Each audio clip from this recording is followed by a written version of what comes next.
Reggae Just Extra with Ras Dennis. We grew up in a violent community, and my father was a violent man, and he died violently, you know.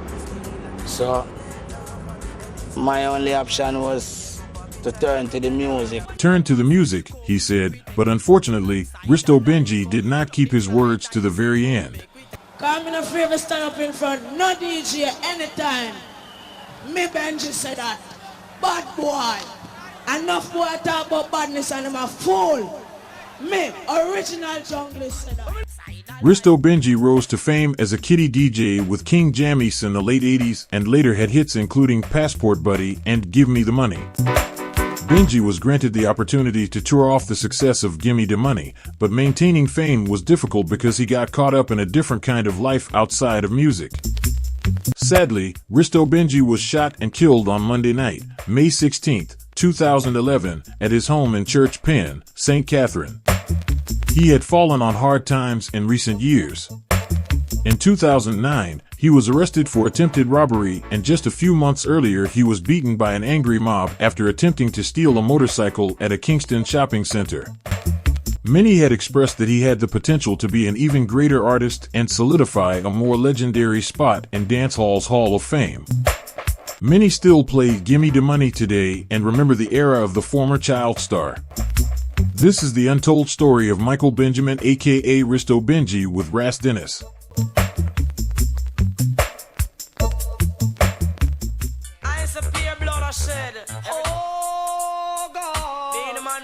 Waterhouse has contributed so much to Jamaica's rich musical landscape that any history about modern Jamaican music would not be complete without mention of Waterhouse. If, as it is often said, that Trench Town is the root of reggae music, then Waterhouse must be the strongest branch of that tree. It is from the fertile ground of Waterhouse where a lot of great innovations in music took place. During the 1970s there was a musical explosion, the likes of which was never before seen, and perhaps was only seen again in the 1980s.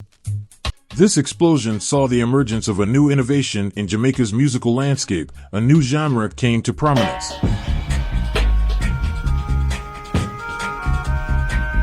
The name of this new sound was dub, which was primarily adding new effects, fading and delaying, as integral parts of the remix/version.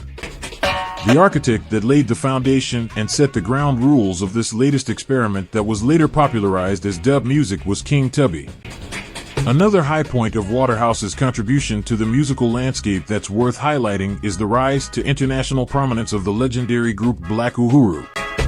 The group, whose composition has been through a number of members, established themselves in the 1970s with their debut album Love Crisis, which was produced by King Jammy in 1977.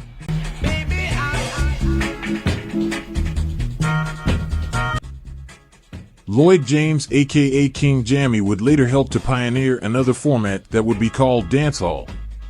This format was a more computer-generated beat, utilizing a rhythm originally discovered on a Casio rhythm box, and was popularized with Jammy's 1985 production of Wayne Smith's Under Me Sling Tang.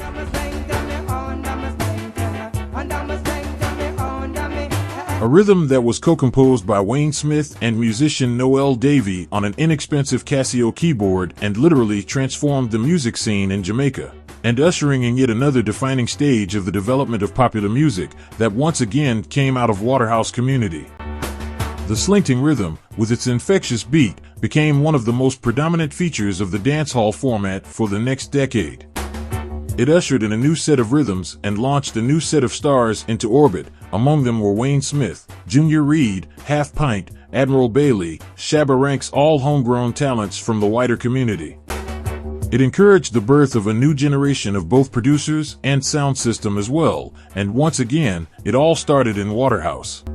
King Jammy's studio and sound system was all the rage in the 1980s because the who's who of dancehall did pass through its venerable recording booth. Among them was a talented 8-year-old boy called Risto Benji. During an interview with the Jamaica Observer, King Jammy said he knew Risto Benji from when he was a little baby to growing up in Waterhouse, and as a matter of fact, the house where his studio is located was formerly owned by the Benji's family before he bought it from them. Risto Benji was a talented youth, so he has the ideas, and when he hear the rhythm he knows how he want to DJ on. We as producers just correct him grammatically and melody-wise. James took a chance on Risto Benji with Gimme the Money and the Raunchy Passport Buddy. Radio gobbled up Gimme the Money while the latter was a success in the dance halls. The songs made him tour the world. With his newfound fame, Risto Benji started hanging out with the likes of Shabba Ranks and other high-profile acts. He also recorded Mama Cry with Beanie Man and Pepper Pot with Ninja Man. However, he had a dark side. According to the producer, Risto is nice but bad. He's very hard to control. He was only a rude child just like any other rude child. He never stops to DJ, but due to the lifestyle he took up, I just never want to release some songs we recorded here. We did have songs with him, but due to his lifestyle, I couldn't put it out there because I didn't want anybody to find fault or say something bad about me. So, I was waiting for some time for things to cool off, said James.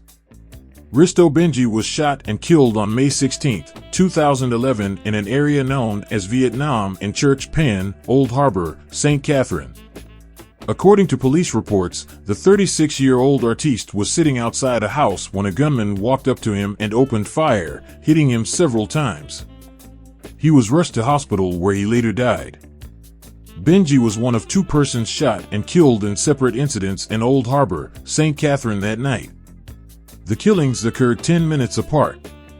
It was reported that Mr. Benjamin was sitting outside a house when the man walked up at about 10 p.m.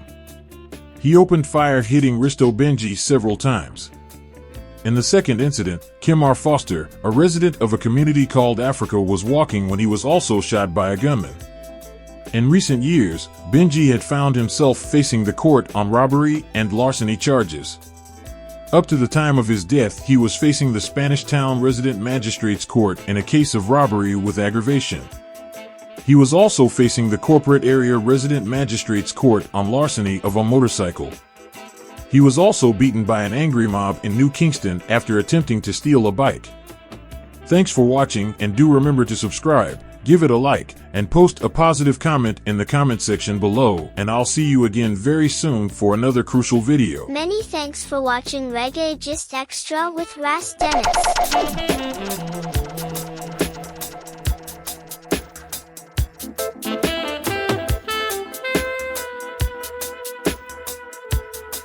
Oh.